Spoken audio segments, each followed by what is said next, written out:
Hola a todos y todas, bienvenido a este encuentro número 6 del curso sobre juventudes, géneros y políticas sociales en el siglo XXI. Voy a compartir pantalla para que podamos comenzar el encuentro de hoy. Vamos a ponerlo en pantalla completa. Ahí va, muy bien. En primer lugar, y como siempre,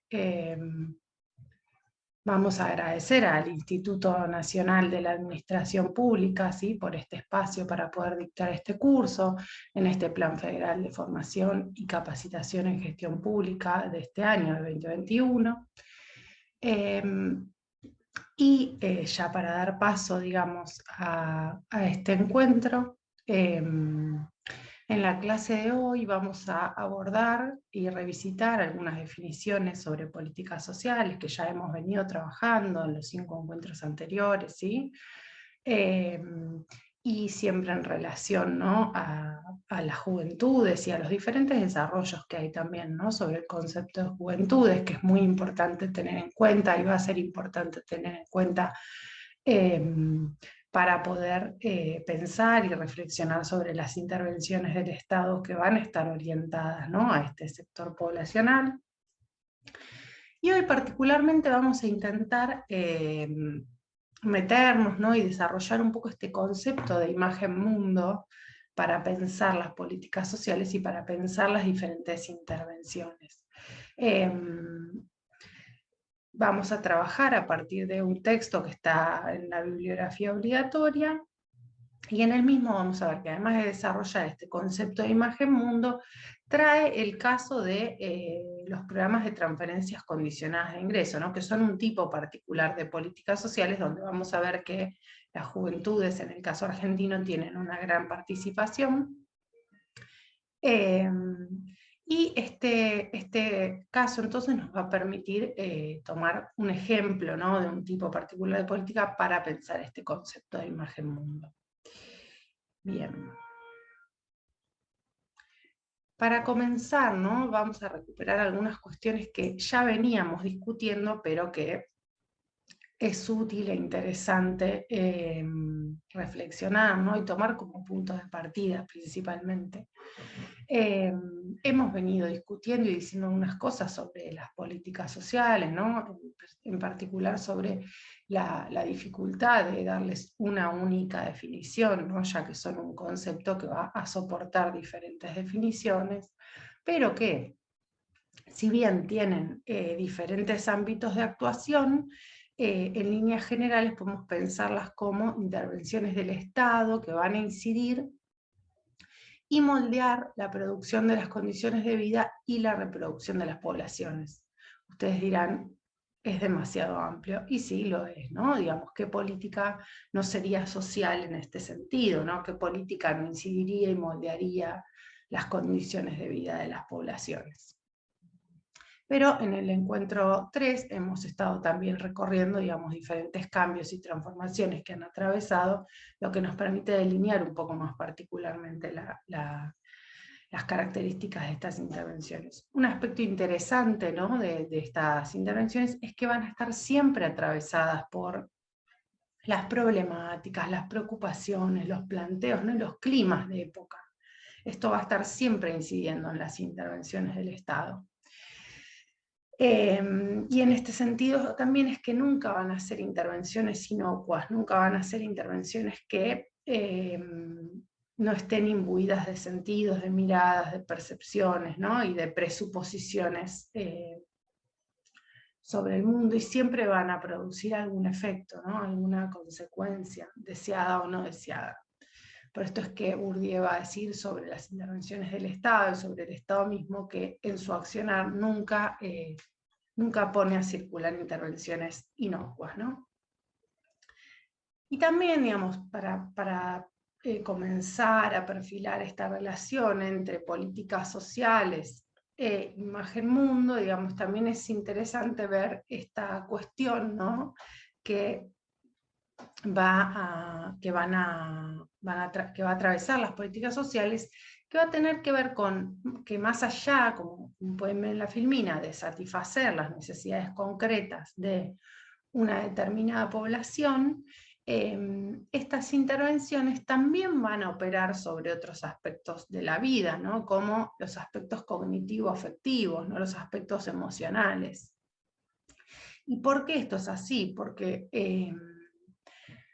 estas intervenciones, al prescribir formas de hacer, de sentir y de percibir, van a construir sujetos y van a construir sociedad, ¿sí? Van a intervenir sobre las estructuras, van a incidir, perdón, sobre las estructuras sociales sobre las que intervienen, ¿sí? Entonces exceden, digamos, por ejemplo, los bienes y servicios transferidos por las intervenciones del Estado, por ejemplo, sino que van a tener un montón de otros aspectos que hoy nos vamos a ocupar de analizar.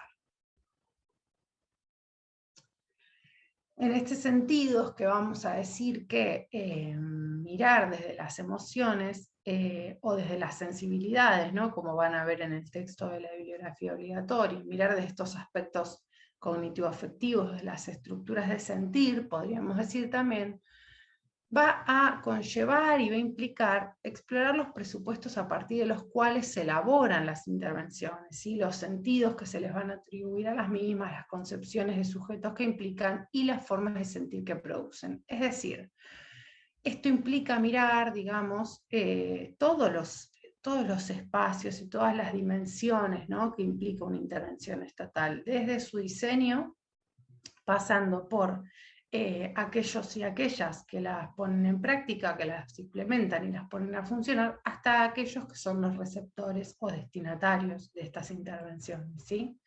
Y eso implica explorar un montón de espacios, ámbitos de prácticas y de sentidos que, digamos, que hoy nos proponemos un poco exponer, ¿sí? En este sentido es que las políticas sociales, digamos, al estar dotadas de sentidos, de miradas, de concepciones de sujetos, ¿sí? Al proponer acciones, al proponer bienes o servicios a transferir, también van a clasificar y calificar a las poblaciones, ¿no? Siempre van a atribuir alguna mirada en particular, ¿sí? Solapando o desechando otras. Y también es importante comprender, digamos, y esto vamos a ver que en la bibliografía obligatoria aparece de manera bastante recurrente, es que también analizar las políticas sociales implica comprender la relación entre el Estado y el proceso de acumulación de capital, ¿sí? Las relaciones entre Estado y mercado, que no van a ser ajenas o lejanas, sino que van a estar mutuamente implicadas y constantemente en relación, ¿sí? Y que también van a implicar a estos modos de sentir, ¿sí? A estas formas de... a estos modos emocionales o cognitivo-afectivos, o lo que la autora va a llamar régimen de sensibilidad, ¿no? De una época en particular. Y por eso recuperamos esta cuestión en relación a los regímenes de acumulación, que también es un concepto que van a ver en el texto, que va a decir, bueno, todo régimen de producción, distribución y consumo requiere de un modo de regulación, es decir, que se produzcan hábitos, leyes, normas que aseguren la conveniente consistencia de los comportamientos individuales respecto del esquema de reproducción. Esto lo que va a querer decir, de alguna manera, es que, digamos, si pusiéramos el ejemplo, en los encuentros anteriores hemos planteado algunas cuestiones en relación a esto, pero si pensáramos, por ejemplo, la conformación de lo que se conoce como cuestión social, ¿no? Ese periodo que está asociado a los procesos de industrialización, pero también al inicio de esa fractura o ese hiato, ¿no? De las sociedades capitalistas, en donde somos sujetos jurídicamente iguales, pero económicamente desiguales, digamos, en la conformación de esa denominada cuestión social y en los albores de la sociedad industrial, en tanto modo de producción y distribución y consumo, fue necesario que se produzcan determinados hábitos, leyes y normas que estuvieron relacionadas con lo que Bauman, por ejemplo, va a llamar la ética del trabajo, ¿sí? Digamos, hubo que construir una serie de hábitos para que las personas se dispusieran a cotidianamente ir a trabajar a una fábrica, ¿sí? Eso no fue un proceso natural y automático, sino que digamos, tuvo un largo proceso de consolidación. En este sentido es que aparece esta relación entre modo de régimen de acumulación, ¿sí? Este modo de producir, distribuir y consumir en el capitalismo, con un modo de regulación, es decir, cómo se van a adecuar los sujetos, las personas, a este modo de producción, distribución y consumo, cómo lo van a aceptar, cómo lo van a volver una parte naturalizada de su vida cotidiana, ¿sí? Esto es importante al comprender para pensar las políticas sociales también, ¿no? Digamos, cada modo de producción, distribución y consumo va a requerir que los sujetos se adecúen a él, ¿sí? Que organicen un régimen de sensibilidad, como va a decir la autora de la bibliografía obligatoria, que se adapte a estos modos a este régimen de acumulación, ¿sí? Y es por eso que vamos a traer una vez más esta cuestión del contexto, ¿no? Sobre el cual vamos a pensar esta particular imagen mundo en relación a el tipo de programas que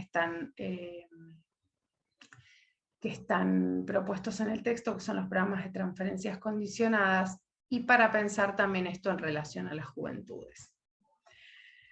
Entonces, sobre el contexto, lo que vamos a mencionar en relación a esto que decíamos recién, ¿no? La relación entre un régimen de acumulación particular, ¿sí? Cómo se produce, distribuye y consume en una determinada época, y los modos del sentir, digamos, o los modos de adecuarse a ese régimen de acumulación. Lo primero que tenemos que recuperar es el contexto sobre el cual vamos a estar pensando, ¿no? Y en este sentido, que también lo trabajamos un poco en la clase 3, es que, y en los otros encuentros también, es como en estas últimas décadas del siglo XX podemos observar cambios en el funcionamiento y en las estructuras sociales de los países capitalistas, tanto como en las intervenciones del Estado, ¿no? Ahí vamos a ver que esto empieza a estar relacionado, como mencionaba recién. Lo que se va a transformar particularmente son los modos de integración a través del empleo, ¿sí? Esto que entendemos como cuestión social. En este sentido, digamos, pasamos de unos modos de producción fordistas, ¿sí? De unas sociedades de pleno empleo a sociedades donde en las últimas décadas del siglo XX crece el desempleo, el subempleo, las formas precarias de empleo, ¿no? Con lo cual los modos de integración en la vida social se van a ir modificando. Y en este sentido, tanto como van a desarrollar Andrenachi, De Sena y Suani también, ¿no? se va a pasar de una política social cuyo centro de gravedad se situaba en la extensión de la protección pública a través del empleo formal y de grandes instituciones universalistas, a otra cuyo centro de gravedad es la lucha contra la pobreza, y que de diferentes formas hemos ido desarrollando en los diferentes encuentros en cómo las diferentes intervenciones que van a estar orientadas a atender las crecientes situaciones de pobreza y de desempleo van en aumento, ¿sí? En este sentido es que también hemos hablado del concepto de masividad en las intervenciones estatales.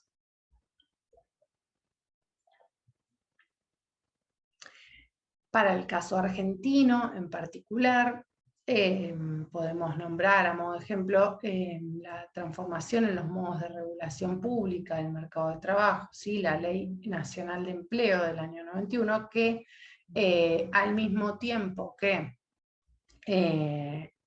producía importantes transformaciones en los modos de ejercer el empleo, implicando su desregulación, por ejemplo, y su flexibilización, también habilitaba la creación de diferentes programas, ¿no? De empleo transitorio y de atención al desempleo. En este sentido, lo que va a marcar este contexto, estas últimas décadas del siglo XX en Argentina, en nuestro país, va a tener que ver con los diferentes contornos de la informalidad laboral, el desempleo, la precariedad y el crecimiento de la pobreza, ¿sí? Que implicaron diferentes modificaciones en los modos de asistencia estatal, ¿sí? Y donde, como va a decir Isuani, el Estado argentino va a combinar, ¿no?, diferentes modos de otorgar prestaciones. En este sentido, digamos, se van a mantener las prestaciones de la seguridad social para los trabajadores formales y los asalariados formales. Van a empezar a aumentar en cantidad de programas y en alcance y cobertura aquellas prestaciones destinadas a asistir a la pobreza y al desempleo, y van a subsistir, digamos, sistemas de prestaciones universales como la salud y la educación, ¿sí? Si bien también van a ingresar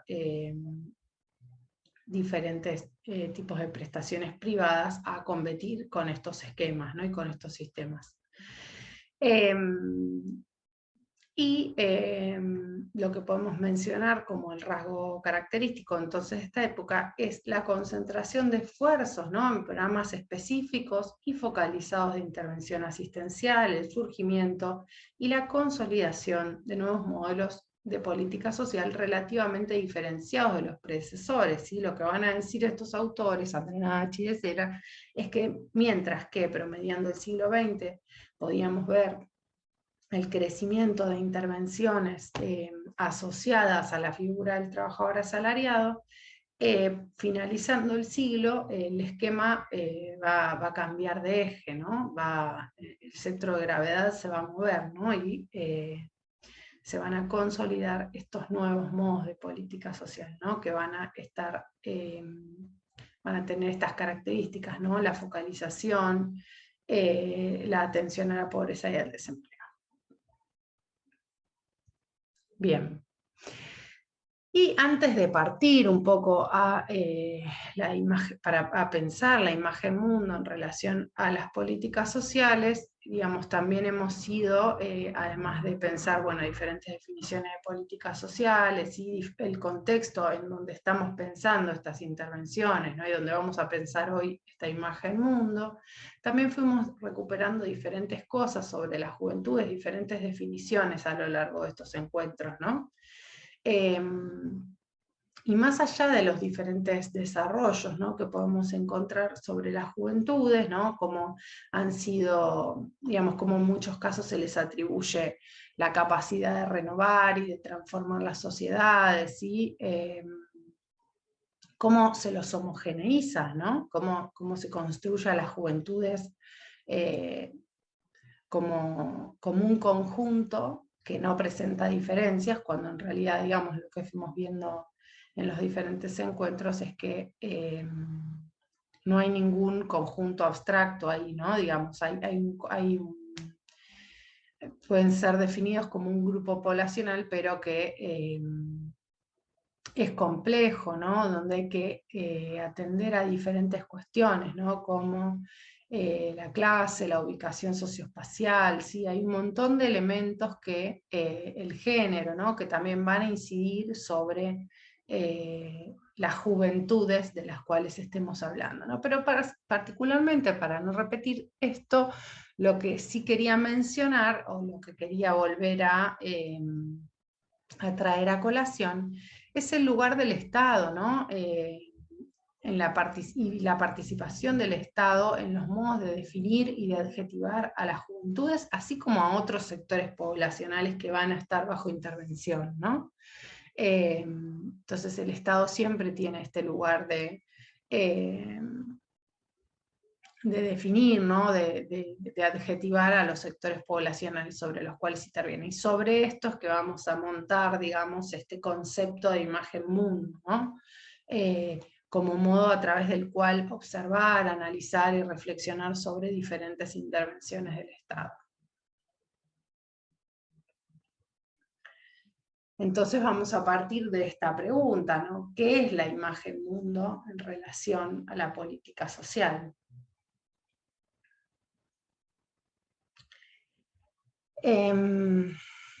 Y vamos a partir, digamos, de comprender este concepto, ¿sí? Que es una herramienta analítica, ¿no? Podríamos decir, para pensar cualquier intervención, digamos, destinada a las juventudes o no destinada a las juventudes, pero es una herramienta analítica muy útil, ¿sí?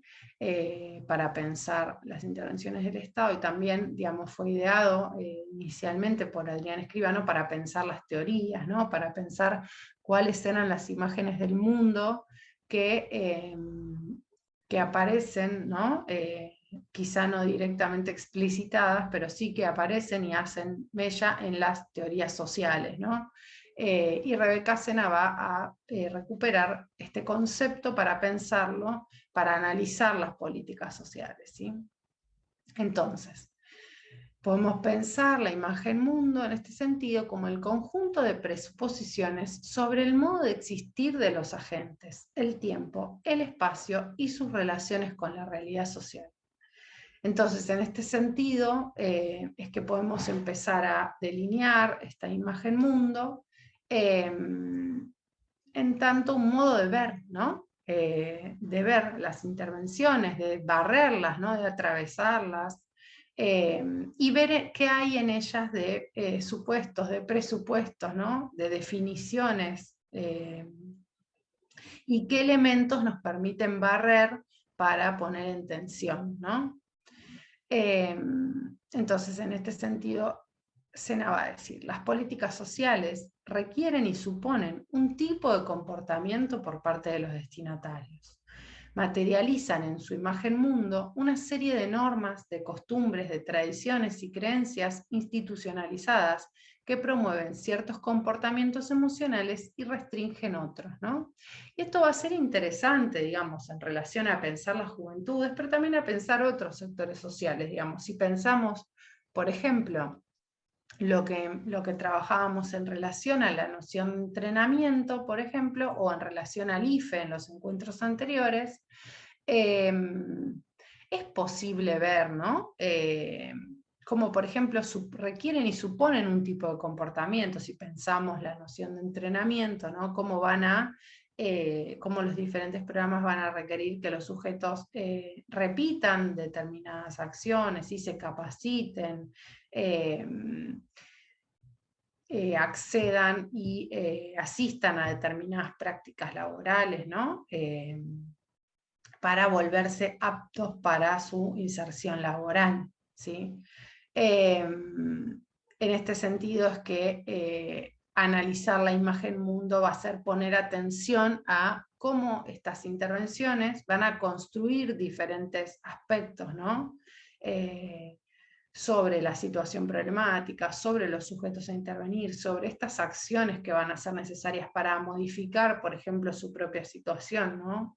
O esta situación problemática que van a definir en su letra las intervenciones, ¿sí? Pero también es interesante ver cómo en toda intervención estatal uno puede observar, delinear, ¿no? Determinadas costumbres, tradiciones y creencias también, ¿no? Uno podría pensar, por ejemplo, como vamos a ver cuando analicemos los programas de transferencias condicionadas de ingreso, como por ejemplo el rol de la mujer madre titular va a estar cargado de un montón de funciones que se le van a atribuir a la mujer por su rol de madre, ¿no? Entonces, en este sentido es que las políticas sociales, desde el concepto de imagen mundo, tienen, digamos, se pueden observar y delinear diferentes dimensiones y aspectos para su reflexión, ¿no? Bien.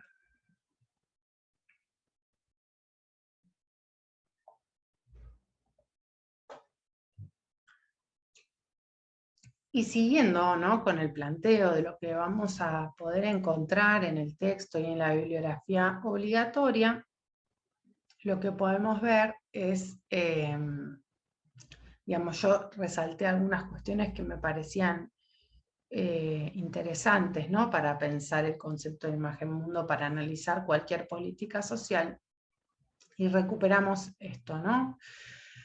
El modo en cómo concebimos e interpretamos la realidad que nos rodea implica siempre una forma de contacto con los fenómenos y por lo tanto su transformación. Y acá ya tenemos un primer aspecto, ¿no? Digamos, cómo concebimos e interpretamos la realidad social, ¿no? Cómo delineamos una situación problema, va a incidir en las acciones o propuestas que ideemos como interventores para su transformación, ¿no? A través de la imagen mundo que toda intervención posee, que materializa en una determinada forma de intervención, explicación, concepción sobre un aspecto del mundo social, significa hacer que las cosas pasen y tomen algún tipo de entidad en el mundo, desde algún esquema interpretativo que se asume como representación de la realidad que se busca modificar. Y esto es interesante porque, digamos, retomando, ¿no?, las definiciones de políticas sociales que recuperamos, no por nada, ¿no?, pero digamos, en este sentido que decíamos, bueno, ninguna intervención es inocua, ninguna intervención está carente de sentidos y de miradas, es importante recuperar cómo cualquier intervención, cualquier accionar estatal, va a partir de algún esquema interpretativo. Si no existe por fuera del sentido, por fuera de un tipo de interpretación en particular, ¿sí?, sobre esa realidad, sobre esos sujetos, sobre esa problemática. Y en este sentido es que utilizar el concepto de imagen mundo implica observar y delimitar ese modo de construir la situación problema, construir los sujetos involucrados y construir las soluciones posibles, ¿no?, para poder observarlo y analizarlo. En este sentido es que delinear esta imagen mundo implica recuperar algunos aspectos, ¿no?, que ustedes, digamos, podrían tomar, por ejemplo, para analizar cualquier intervención que elijan, ¿sí? Pueden elegir un programa, un plan, una política y barrer, digamos, en su letra, en su diseño, algunos aspectos, algunos componentes, ¿no?, que vamos a ver en esta filmina y en las que siguen. Por ejemplo, ¿qué es lo que se considera desde esta intervención una problemática social, ¿no? ¿Cuál es el problema que esta intervención busca responder, busca solucionar, busca suturar, saldar, ¿no? Eso sería como una primera cuestión. ¿Cuáles son las necesidades, ¿no?, por ejemplo, que son reconocidas por el Estado? ¿Qué es lo que se identifica por el Estado como una necesidad que motoriza a su vez esa intervención? ¿Quiénes son los destinatarios, ¿no?, de esa intervención? ¿Quiénes son los sujetos que serían elegibles y quiénes no, ¿no?, digamos, porque también una cuestión que pudieron ver seguramente a partir del IFE es que como todas las intervenciones y todas las políticas y los programas, digamos, tienen criterios demarcatorios, ¿no? Digamos, no todos ingresan en las intervenciones, sino que hay condiciones para estar adentro y condiciones para estar afuera, ¿sí? Mediante cuáles bienes y servicios se va a intervenir, ¿no? Digamos, ¿qué bienes y servicios se va a prestar? Y esto también es interesante de problematizar, ¿no? ¿Es dinero? ¿Es algún servicio de salud? ¿Son alimentos? ¿No? Eso también dice mucho sobre los tipos de soluciones propuestas a los problemas identificados previamente. ¿Qué esferas van a estar implicadas? Esto también es importante, ¿no? Digamos, bueno, en todas las acciones, bienes, servicios que implican y sujetos que implican y que están involucrados en la implementación del programa, es importante observar cómo dialogan las esferas, ¿no? Estas esferas las famosas esferas de producción de bienestar, ¿no?, que podríamos pensar como el Estado, el mercado y la familia. Uno podría decir, bueno, como vamos a ver en el caso de los programas de transferencias condicionadas, son programas que transfieren dinero, ¿sí?, destinados a los niños del hogar, pero dinero que deben administrar las mujeres madres que van a ser las titulares. Entonces, aquí, digamos, a cambio de alguna condicionalidad o contraprestación, con lo cual La esfera familiar y la esfera del cuidado va a estar profundamente involucrada, ¿sí?, en este tipo de prestaciones que a su vez van a tener como uno de sus objetivos que las personas puedan acceder al mercado de consumo, ¿no?, para conseguir determinados bienes. Y también es importante mencionar esta cuestión de, bueno, qué disposiciones, actitudes y aptitudes suponen, ¿no?, las políticas. Esto en el caso de cuando veíamos la noción de entrenamiento, también aparecía, ¿no? Digamos, bueno, los programas exigen, requieren, ¿no?, que los sujetos desarrollen determinadas habilidades, capacidades, que aprendan, ¿no?, que incorporen determinadas habilidades, habitualidades, ¿no?, digamos, que cambien su situación inicial, ¿no?, en su paso por la intervención estatal. Entonces, esto también contiene un montón de suposiciones, que cuando veíamos lo de la noción de entrenamiento decíamos, bueno, en algún punto el análisis de la autora también consideraba como hay cierta presuposición de una carencia, ¿no?, en el otro, de esas habilidades, de esos saberes, de esas habitualidades que el programa espera construir, ¿no? Entonces se supone a un otro carente, a un otro que no sabe, que no tiene o que no puede, ¿no? Esto también es interesante pensarlo en relación a los accionarios estatales. Bien, y acá un gráfico simple y corto, pero que nos puede servir para seguir delineando esta idea que venimos desarrollando y fortalecerla un poco, ¿no? Y en este sentido a mí se me ocurría pensar cómo las intervenciones estatales, ¿no?, incluso el concepto de imagen mundo, podría englobar pensar las intervenciones estatales en relación a un pasado y en relación a un futuro, ¿no? Y pensarlo como en relación a un pasado va a tener que ver esta imagen mundo con la construcción problemática, ¿no?, que hacen del problema que va a motorizar una intervención, las causas, ¿no?, que van a aparecer como lo que motoriza esa intervención, lo que haría necesario que se intervenga. Los problemas y necesidades que afrontan esos sujetos, mientras que también me implica considerar las acciones necesarias y estos bienes, servicios a transferir, estas condicionalidades, ¿no?, puestas como, o contraprestaciones puestas como requisito para poder estar en las prestaciones. ¿Y qué efectos tiene eso, ¿no? ¿Qué implicancias tiene eso? ¿Qué se espera lograr, ¿no? ¿Cuál es el punto de llegada al cual se espera arribar? ¿Qué es lo que se construye también como la solución posible, ¿sí? Y en este sentido, tanto en este pasado como en este futuro, ¿no?, en esta construcción del problema, en las causas que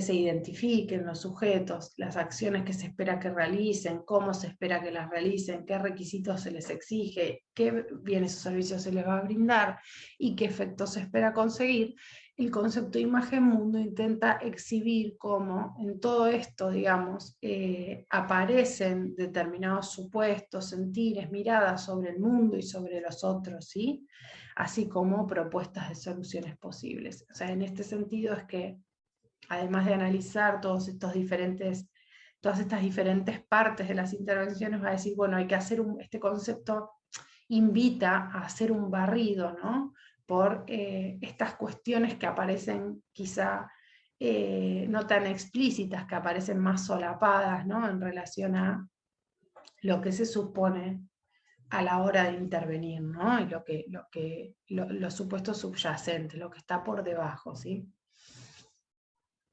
Bien. Y en este sentido es que aparece, en esto que les mencionaba recién, es que aparece la importancia, ¿sí?, de analizar la imagen mundo de una política.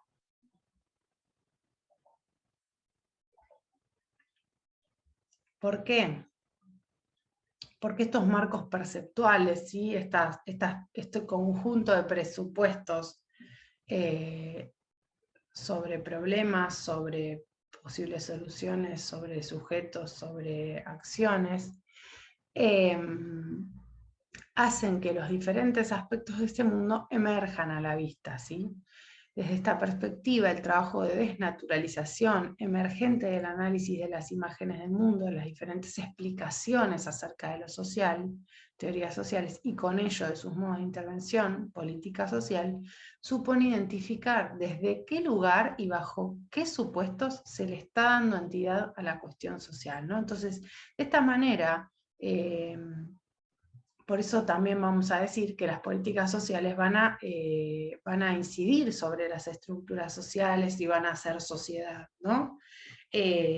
Porque al construir la situación problema y construir todo este andamiaje que recién acabo de mencionar, que no me quiero poner repetitiva, digamos, también van a producir un montón de cuestiones, ¿no? De sentires, van a adjetivar a las poblaciones, les van a atribuir rasgos, así como también les van a atribuir determinadas carencias, ¿no? Entonces, en este sentido, las políticas sociales van a tener un fuerte peso a la hora de interpretar y construir la realidad, ¿sí?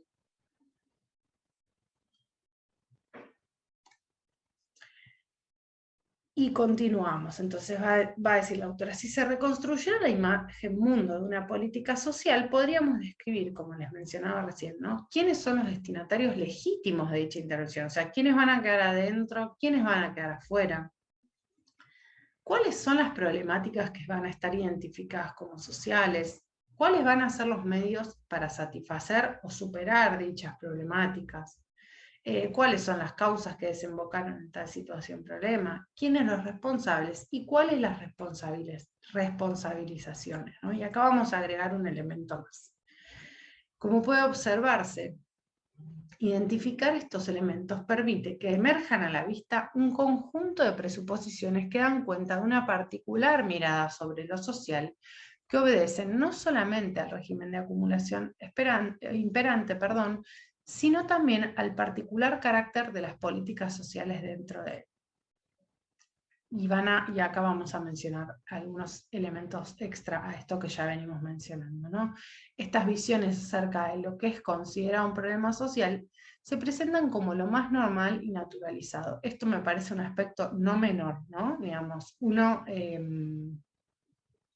Digamos, hay capas naturalizadas de concepciones sobre lo social y de concepciones sobre el trabajo, sobre la falta de trabajo, sobre lo que está bien y sobre lo que está mal, sobre quién debe cuidar, cómo debe cuidar a otro, ¿no? Digamos, que aparecen solapadas y que aparecen operando en las intervenciones del Estado de la manera más normal y naturalizada, ¿no? Digamos, cómo se atribuyen los roles, los requisitos, las condiciones, eso tiene que ver con diferentes modos de naturalización de lo que, digamos, de ciertas posiciones, incluso hasta podrían ser morales, ¿no? En relación a cómo deben actuar los sujetos. Bien. Y otro aspecto interesante que queríamos sumar, no solamente estas cuestiones y el aspecto de la naturalización, ¿no? De pensar cómo a la hora de construir las intervenciones siempre se parte de una particular posición y modo de interpretar el mundo, ¿sí? Siempre hay una posición, siempre hay un sentido, siempre hay una mirada, no hay por fuera, digamos, en el sentido de que no habría una postura neutra, ¿no? Y además de eso, digamos, que son posturas que en muchos casos aparecen naturalizadas y aceptadas, y que incluso, como decíamos al comienzo, ¿no? Digamos, con el correr del tiempo y en cada tiempo, espacio y contexto, las políticas van a ir teniendo otros colores, otras particularidades, ¿no? Creo que en algún encuentro mencionábamos esta cuestión de cómo en la actualidad las políticas, por ejemplo, van a ir incorporando diferentes cuestiones relacionadas con el género, ¿no? Y eso podríamos decir, bueno, es un aspecto que en nuestra época no es para nada menor, que es algo que está puesto sobre la mesa y que está puesto sobre las agendas, ¿no? Y que eso nos permite observar cómo los diferentes planteos de una época y las diferentes problemáticas se incorporan, ¿sí? en las imágenes mundo de las políticas sociales, ¿sí? Quiénes son los sujetos y los problemas que deben ser atendidos y cómo, ¿sí? Ni que hablar con la pandemia, ¿no? Digamos. Cómo rápidamente se incorporan, digamos, las problemáticas y se piensan las intervenciones, pero además cómo a la hora de pensar esas intervenciones, como deben haber visto con Rebeca en relación a las juventudes, se las supone de determinados modos, ¿no? Se va a construir a esos sujetos con determinadas características. Pero lo que nos parece también importante mencionar es cómo en muchos casos la imagen mundo puede devenir en individualización y responsabilización de los sujetos, ¿no? En individualización de las problemáticas, en el sentido de, y esto creo que también lo mencionábamos cuando charlábamos sobre las políticas dirigidas a las juventudes y la noción de entrenamiento, ¿no? Para pensarlas como, en definitiva, digamos, las problemáticas que podrían ser parte de problemáticas vinculadas y relacionadas con la estructura del mercado de trabajo terminan quedando a cuenta de los sujetos, ¿no? Terminan siendo asumidas por los sujetos individuales, por las personas, ¿no? Que deberían capacitarse y adquirir determinadas capacidades y aptitudes para insertarse en un mercado laboral, ocluyendo digamos, los recortes y las características de este mercado laboral que ya no absorben como lo hacían, que ya no absorbe, perdón, como lo hacía a mediados del siglo pasado, ¿no? Digamos, entonces, estos modos de construir posibles soluciones van a poner a cuenta del sujeto problemáticas de corte estructural, ¿sí? Y van a responsabilizar a las poblaciones por problemáticas de corte estructural, en muchos casos, ¿no? No siempre, digamos. Ahora bien, un poco quería, digamos, mencionar el caso de los programas de transferencias condicionadas de ingresos, porque ustedes lo van a ver en la bibliografía obligatoria, porque son un tipo de política social que, como vamos a ver, es bastante relevante por el alcance y cobertura que tiene. Y para pensar también como algún ejemplo de tratar de delinear, ¿no? De contornear una imagen mundo en relación a una política social, ¿sí? Bien.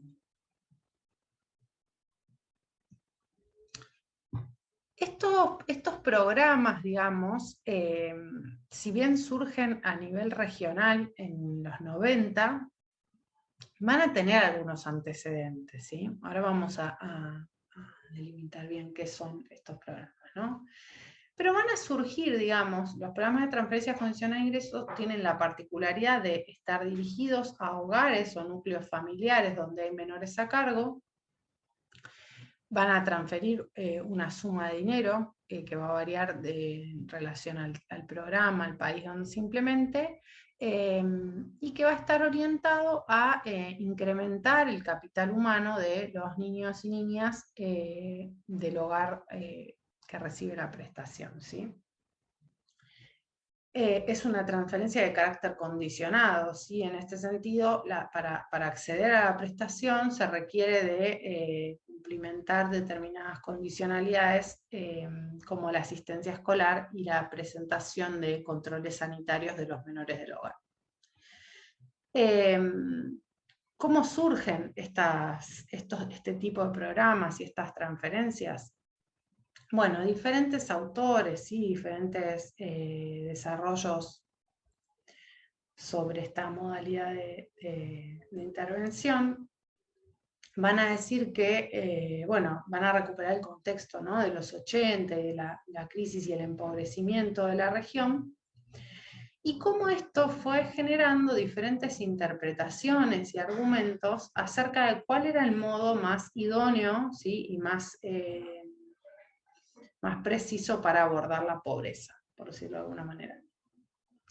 En este sentido es que se van a ir construyendo determinadas, creo que esto ya lo hemos hablado en otros encuentros, pero se van a ir construyendo diferentes interpretaciones y argumentaciones en relación a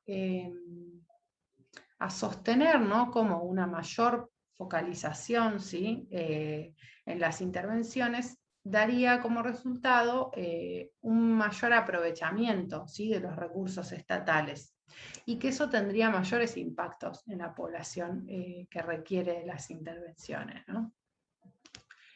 En este sentido es que también en concomitancia, podríamos decir, se van a criticar los altos costos de la administración y de la gestión de los programas sociales, así como también se van a realizar grandes críticas a los niveles de clientelismo y de corrupción que estaban, digamos, que aparecían en la implementación de los diferentes programas, ¿no?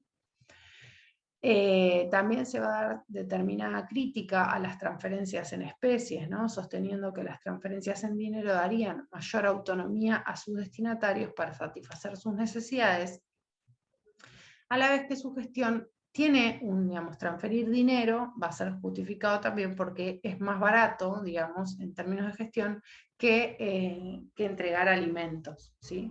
En este sentido, digamos, todas estas cuestiones que recupero tienen que ver con empezar a delinear y empezar a construir argumentaciones, o empezar a reconstruir en realidad el contexto en el cual se fueron perfilando, digamos, los diferentes programas y transferencias estatales hacia las transferencias de dinero.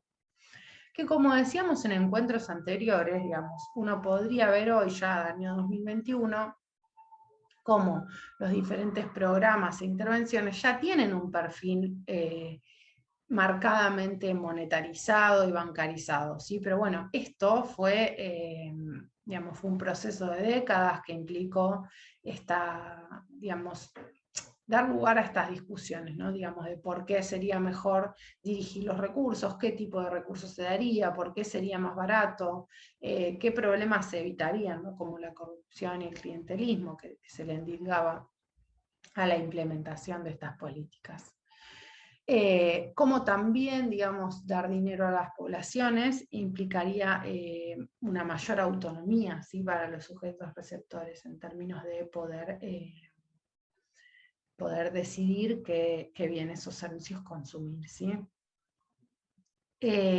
Uno podría pensar, digamos, en programas que transfieren dinero, pero que no son directamente programas de transferencias condicionadas de ingreso. Y en este sentido, en nuestro país, podríamos pensar diferentes ejemplos, ¿no?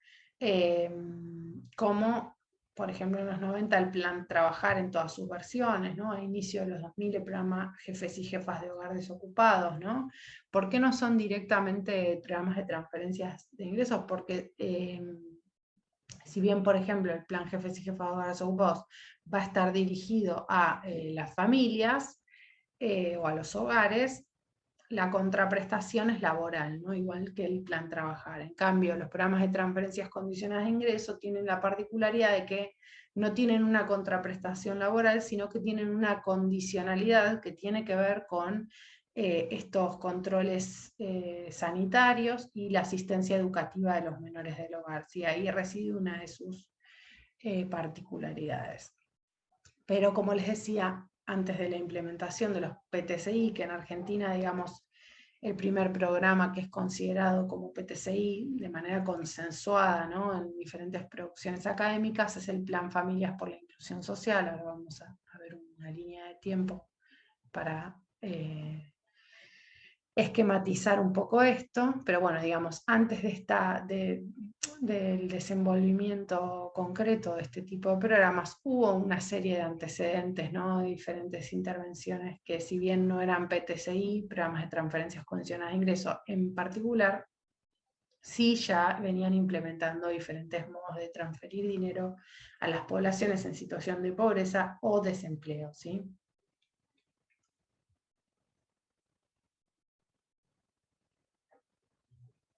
Y acá podemos ver, digamos, esto que les venía mencionando recién, ¿no? Uno podría pensar en los 90, el plan Trabajar en sus diferentes versiones, ¿no?, que daba una prestación monetaria a cambio de una contraprestación laboral, ¿sí?, o o asistencia a diferentes tipos de capacitaciones. En el 2002, luego de la crisis, se pone en marcha el Plan Jefes y Jefas de Hogar Desocupados, que es el primer programa que se va a considerar como masivo, ¿sí? Porque va a alcanzar a casi 2 millones de destinatarios. Y acá se empieza a perfilar también otra cuestión, que es no solamente esta masividad, ¿no?, de las intervenciones del Estado que venimos mencionando en los diferentes encuentros, sino también el perfil feminizado, ¿no?, de estas intervenciones, porque ya en el Plan Jefes y Jefas de Hogar Desocupados, si bien no estaba directamente destinado a las mujeres madres como titulares, como va a pasar con el Plan Familias o con la Asignación Universal por Hijo, el 71% de la población inscripta en el Plan Jefes y Jefas de Hogar Desocupados son mujeres, ¿sí? Luego aparece el Plan Familias por la Inclusión Social, y como les decía, es el primer programa que se considera consensuadamente, digamos, por parte de diferentes desarrollos sobre estas modalidades de intervención como un PTCI, ¿sí? Porque va a estar destinado a hogares con menores a cargo, hogares en situación de pobreza o desempleo, que cobran, digamos, que acceden, tienen ingresos menores que el salario mínimo vital y móvil, trabajadores informales, ¿sí? Que esas van a ser las características de la Asignación Universal por Hijo, como todos deben saber, ¿no? Que la Asignación Universal por Hijo, no sé si ya lo mencionamos en algún encuentro, pero digamos, hay ciertas como discusiones en que algunos no van a considerar la Asignación Universal por Hijo como un programa de transferencias condicionadas de ingreso, aunque en la literatura académica internacional, digamos, muchas veces, la mayoría de las veces se lo considera como un PTCI porque realmente tiene todas las características de un PTCI. Otro aspecto que queríamos mencionar, además de esta cuestión de cómo empiezan a consolidarse estas intervenciones masivas, que como vemos acá, por ejemplo, digamos, no son estrictamente programas de transferencias condicionadas de ingreso, pero empiezan a tener este perfil monetarizado y bancarizado. Otro aspecto que queremos mencionar es la importante presencia que empiezan a tener las poblaciones jóvenes, ¿sí?, en las intervenciones del Estado. Ya en la Asignación Universal por Hijo podemos ver cómo casi el 75% de la población titular, ¿sí?, de las madres titulares, se encuentra entre los 20 y los 39 años, así como habrán visto en encuentros anteriores con Rebeca, como en el IFE, ¿sí?, la política más reciente que vamos a mencionar, que tuvo lugar el año pasado, el 61,2% de su población tiene entre 18 y 35 años. Entonces podemos ver cómo hay un alto porcentaje de, digamos, cómo las políticas van teniendo cada vez mayor alcance y cobertura, o sea, se puede dar este proceso de masividad que trabaja de escena. Están fuertemente feminizadas, ¿sí? Hay más población femenina que masculina, salvo en el IFE, ¿no?, que muestra esta particularidad de que es bastante pareja la población, es pareja en términos de género la población, y aparece de manera creciente la población joven, ¿sí?, como población intervenida. Todos aspectos que nos sirven para continuar pensando, ¿no?, quiénes son los receptores de estas crecientes intervenciones estatales, que son varias y variadas, ¿no?, lamentablemente. Bueno, para delinear un poco más este tipo de intervenciones que quería describirles, porque son, como les mencionaba antes, ¿no?, son importantes en términos de su alcance y cobertura, no solamente en la región latinoamericana, sino también en nuestro país, y que nos sirven, ¿no?, para pensar una vez más este concepto de imagen mundo. Entonces estos programas de transferencias condicionadas se van a remontar a los años 90, ¿sí? Los primeros casos de la región fueron México y Brasil, ¿sí?, en el 95. Sechin y Madariaga van a nombrar Bangladesh también como uno de los 3 primeros casos, junto con México y Brasil. a lo que le siguieron Honduras, Nicaragua, Colombia, Chile, Ecuador, Salvador, Paraguay, Perú y República Dominicana. ¿Sí? Hoy podemos ver que hay en un montón de países de la región. Como les mencionaba antes, los programas de transferencias condicionadas de ingresos son transferencias de dineros a hogares, núcleos familiares con menores a cargo, bajo el cumplimiento de determinadas condicionalidades en materia de salud, educación y o nutrición en algunos casos, ¿no? Esto también va a depender de los países. En concreto, para el año 2011, este tipo de programas, decíamos que los primeros casos fueron en el año 95, ya para 2011 operaban en 18 países de la región, ¿sí? Y beneficiaban a 29.3 millones de familias, no de personas, 29.3 millones de familias.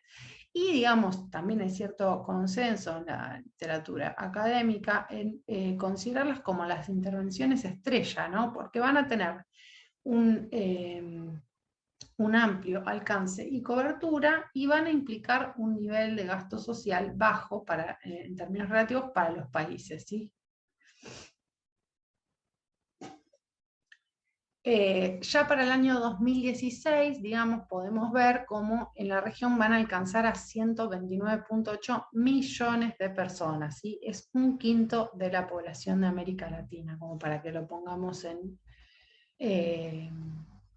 para que lo pensemos más gráficamente y para que podamos ver realmente esto que mencionaba recién, la importancia, ¿no?, que tiene pensar este tipo de intervenciones, porque realmente es muy masiva la población intervenida, ¿no? Es bastante importante, ¿sí? El porcentaje de beneficiarios va a representar el 19% de la población de América Latina y el Caribe, por eso les decía un quinto, a un costo que ronda el 0.4 del PBI regional. Bueno, perdón, acá se me repitió la información, la cantidad de destinatarios.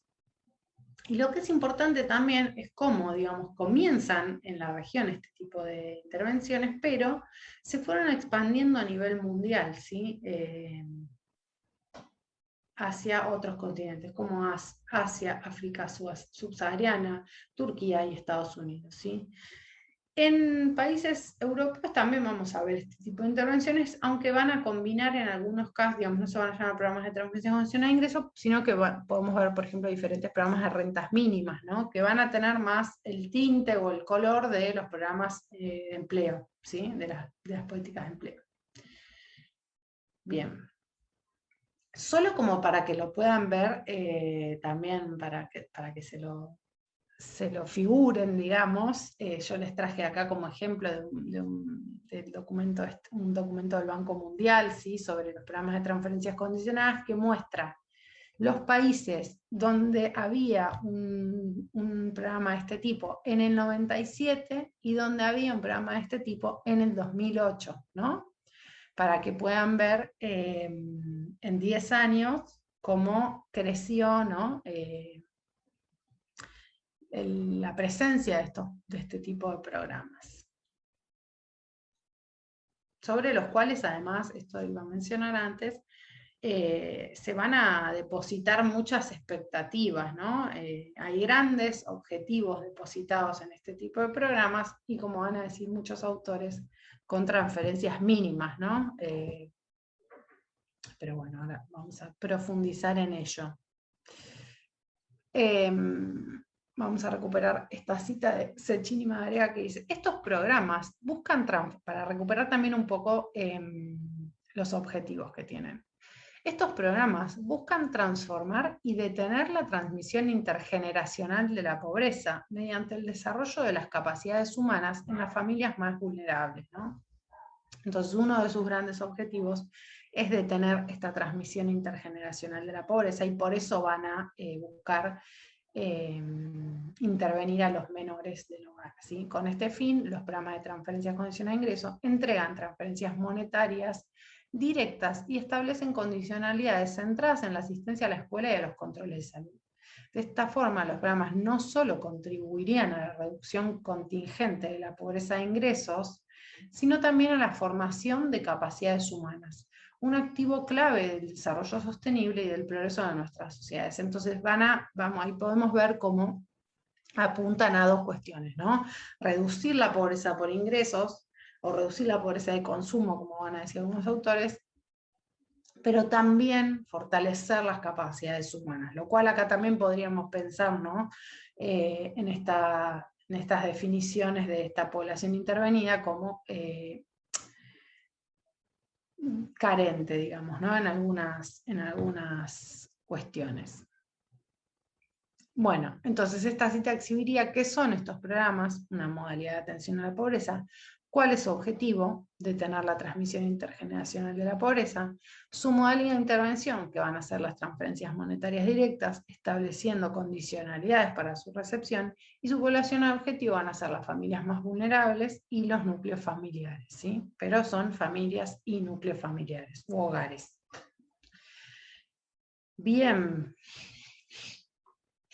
En este sentido, si queremos problematizar algunos aspectos o, como decía recién, pensar estos programas para delinear en ellos una imagen mundo, o delinear brevemente, ¿no? Digamos, hay muchos análisis que se podrían hacer, de hecho hay mucha producción académica en relación a estos programas, ¿sí? Que ya tienen más de 20 años, y concentran, digamos, tienen un gran alcance y cobertura, como mencionaba, y por eso es tan relevante su análisis, pero hay mucha producción académica en torno a estas prestaciones, ¿sí? Por eso también es interesante proponer este concepto, digamos, que ya ha sido trabajado, digamos, un poco, este concepto de imagen mundo en relación a este tipo de programas. Entonces, si uno piensa, la estructura básica es la que mencionábamos recién, ¿no? Esta transferencia en dinero o especie, también hay países que van a transferir otras cosas además de dinero, a familias en situación de pobreza, pobreza extrema, desempleadas o empleados informales en algunos casos también, con uno o más hijos menores de edad, o sea, es para hogares con hijos, con menores a cargo, ¿sí? Los hogares unipersonales, en muchos de estos programas, son muy pocos los programas que de este tipo, que van a atender hogares unipersonales, ¿sí? Digamos, es necesario que se tengan menores a cargo.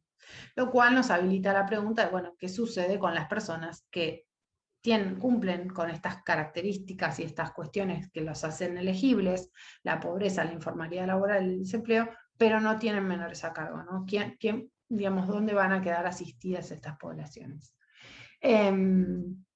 Y tienen que cumplir ciertas conductas asociadas al mejoramiento de sus capacidades humanas para poder acceder a la prestación. O sea, para poder seguir permaneciendo en la prestación. Objetivos, ¿no? ¿Qué suponen? ¿De qué situación problemática parten? ¿Qué se busca alcanzar? Y esto es importante también, ¿no? Como decíamos recién, si pensamos en este objetivo de evitar la transferencia intergeneracional de la pobreza, uno podría pensar que al delinear una imagen mundo, podríamos tratar de ver, bueno, ¿qué supuestos hay sobre esto, sobre esta población? Que es una población que, por ejemplo, carecería de credenciales educativas, ¿no? Que no haría por su cuenta, por ejemplo, los controles médicos sanitarios necesarios, ¿no? Entonces, hay como toda una serie de supuestos que están inscriptos o que están ahí implícitos en los objetivos de estos programas. Incluso en esta situación problemática, ¿no? Digamos, bueno, la problemática de la pobreza, de la informalidad laboral, como que aparece en distintas letras de estos programas, es la situación problemática de partida y que se busca corregir, ¿no? Y que se va a buscar corregir invirtiendo en estos niños para que no transfieran estas características, no reciban, digamos, por transferencia estas características. Bien, esos servicios a disposición, bueno, son programas que transfieren dinero, ¿no? Y en ese sentido es interesante, digamos, cuando uno piensa en la imagen mundo, digamos, como el bien o servicio que se transfiere, o en estos términos, la posible solución, el dinero aparece como la solución a diferentes problemáticas del mundo social. Sí, va a aparecer como la respuesta homogénea, podríamos decir, en términos de que si uno revisa los diferentes programas, los de transferencias condicionadas y otros, el dinero siempre va a aparecer como la solución ante problemáticas muy heterogéneas, ¿no? Digamos, programas de violencia, programas de terminalidad educativa, digamos, siempre el dinero aparece como la solución a diferentes problemáticas. Como un aspecto también para problematizar, ¿no? En términos de lo que se supone en los programas, y en relación a esto de la imagen mundo. Condicionalidades, contraprestaciones, ¿no? ¿Qué se espera que los sujetos realicen? ¿Cómo se justifican estas exigencias? ¿Qué suponen? ¿No? Y en esto vuelve la noción del entrenamiento, ¿no? Digamos, se supone que los sujetos adquieran determinadas cosas que, como decíamos antes, es posible que se supongan que no tienen, ¿no? Digamos, no tienen determinadas habilidades, capacidades, aptitudes, y en este sentido, en estas condicionalidades y contraprestaciones, aparecen, ¿no? Todos estos supuestos. Incluso en algunos programas uno también podría ver cómo aparece cierto criterio de la desconfianza, ¿no? Porque muchas de estas intervenciones retienen parte de los montos mensuales que se entregarían al finalizar el año, por ejemplo, si se cumplieron con las condicionalidades, ¿no? Como ese porcentaje que se fue reteniendo mensualmente se otorga acumulado una vez que se confirma que se cumplieron con las condicionalidades, ¿no? Con lo cual, eso también uno podría decir, bueno, alberga la creencia probablemente de que si no se hace eso, esas condicionalidades no se cumplirían, ¿no? Digamos, si no se retiene, si no se impone algún tipo de penalidad, las transferencias no se cumplirían. Las penalidades también son otro aspecto a considerar, ¿no? Digamos, si no se cumple con eso, las prestaciones se interrumpen, se cortan, se detienen, ¿sí? La población objetivo como otro elemento, ¿no? A considerar en la imagen mundo. ¿A quién va dirigida la prestación? ¿Es el hogar? ¿Son las familias? ¿Son las personas? ¿Son los jóvenes? ¿Son niños? Porque ¿cómo parece justificado esto, ¿no? En el caso de los jóvenes, ¿cómo se construye esta situación? Problema que los hace los destinatarios de determinada intervención, ¿no? También es importante considerar en relación a la población objetivo la unidad de intervención, ¿no? Porque digamos, la prestación puede estar dirigida a una persona particular o a un hogar, ¿no? Y en ese sentido, por ejemplo, puede haber otros involucrados. Si las prestaciones son dirigidas a los niños, como los niños menores de edad no pueden recibir dinero por parte del Estado, esto se va a implementar a través de la madre, ¿no? Entonces, esto implica una red de responsabilizaciones, implica involucrar otros actores, ¿no? No solamente el destinatario de esas prestaciones y de esos programas, con lo cual también implica poner a dialogar más elementos, ¿no? Bueno, las acciones y la participación de quienes suponen estas intervenciones. Ay, ya llegamos aquí. Bueno, en este sentido, hemos hecho un recorrido extenso, ¿no? Recuperando las distintas definiciones de políticas sociales, ¿no? Como todo lo que se puede pensar en relación a estas intervenciones que son muchas dimensiones, muchos elementos, son un elemento por demás complejo, y por demás complejo en este presente siglo, ¿no? Donde, como mencionaba antes, son masivas, ¿no? Van cambiando y van teniendo perfiles específicos, ¿no? Bueno, ¿quién es la población que más participa en este tipo de programas que más alcance tienen? Que como vimos son las mujeres y los jóvenes. Entonces ahí también hay como un montón de líneas para continuar reflexionando, continuar pensando, ¿no? Principalmente también esta cuestión de, bueno, cuáles son los bienes y servicios que repetidamente se ponen a disposición, qué es lo que se les pide a los sujetos, qué es lo que suponemos de los sujetos, ¿no? Entonces un poco este encuentro tuvo como objetivo esta cuestión de preguntarnos, ¿no? Por la imagen mundo en relación a las juventudes en las intervenciones del Estado, pero también preguntarnos por la imagen mundo o reflexionar y tratar de pensar este concepto de imagen mundo y su potencia analítica en general, ¿no? Digamos, ustedes pueden agarrar o pueden utilizar este concepto para pensar diferentes tipos de intervenciones en las cuales se vean involucrados en su experiencia profesional, ¿sí? Y en relación, digamos, al sector poblacional que sea que estemos pensando en una intervención, en este caso la juventud, bueno, cómo está construido, cómo lo delimitamos, cómo lo demarcamos, ¿no? ¿Qué capacidades le atribuimos o no le atribuimos como interventores, ¿sí? ¿Qué creemos que deben hacer, ¿no? ¿Cómo lo deben hacer? Y también recuperar un poco esto que mencionaba antes, ¿no? Cómo se han transformado, cómo se van transformando las intervenciones, el mayor alcance y cobertura que tienen, y la importante presencia de la población joven. No quiero ser repetitiva.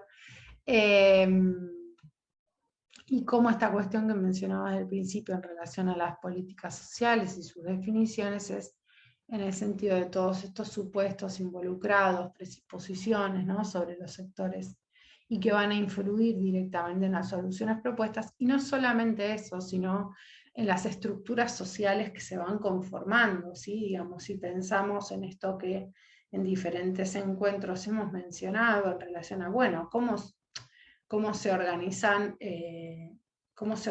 las sociedades, ¿no? En cada espacio-tiempo.